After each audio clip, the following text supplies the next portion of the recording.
আজকের সকালটা শুরু করলাম দই দিয়ে। হ্যাঁ, ঠিকই শুনেছো, কারণ সকালে উঠে সবাই চা কফি বিস্কুট দিয়েই শুরু করে, কিন্তু আমি আজকে দই দিয়েই শুরু করলাম।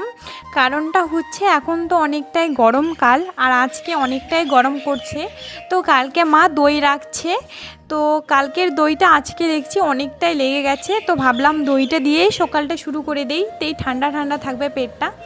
তো আমি আবার দই বেশি খাইতে পছন্দ করি না, দই খাইলে পরে অনেকটা চিনি দিয়ে খেতে হয়, টক লাগে।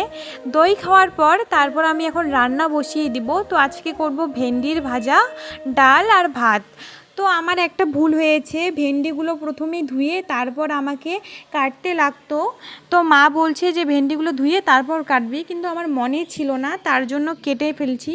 আজকে গ্যাসের মধ্যেই রান্না করব, চুলার মধ্যে আর করব না। তো দেখো তেলটা গরম হয়ে গেছে, তো একটু পেঁয়াজ দিয়ে দিলাম। পেঁয়াজ দিয়ে ভেন্ডি ভাজা করলে অনেকটা টেস্টি লাগে খাইতে, তার জন্য আমি যখন ভেন্ডি ভাজা করি তো পেঁয়াজ দেই।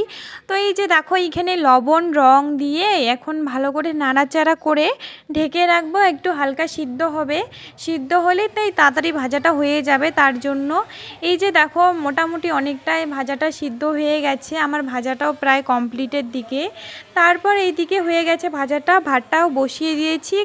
ভাতটা ওইদিকে সিদ্ধ বসাই দিয়ে আমি ডালটাও বসিয়ে দিয়েছি, কারণ তাড়াতাড়ি খেতে হবে, সবাইকে খিদে লেগে গেছে। তারপর আমি সকালে রুটিটা খেয়ে নিব, আবার দই দিয়েই খাবো, কারণ সকালে শুধু দই খেয়েছি আর কিছু খাওয়া হয় নাই। তো আমি এখন ভাত খাবো না, ভাত আমি দুপুরে খেয়ে নিব। তো এখন রুটি, তারপর ভেন্ডিটা ভাজা করছি ওটা খাবো, আর দই। তো আমি দুটো রুটি নিয়েছি, এখন খাচ্ছি। ভিডিওটা কেমন লাগছে অবশ্যই জানাবে।